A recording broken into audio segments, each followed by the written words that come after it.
Hello everyone, in this video I will show you how to fix Adobe Photoshop crashing problem on your Windows 11 or Windows 10. So to fix this issue, follow every step as I am showing in this video.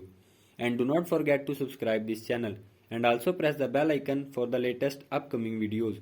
Hope so this will fix your problem and help you a lot.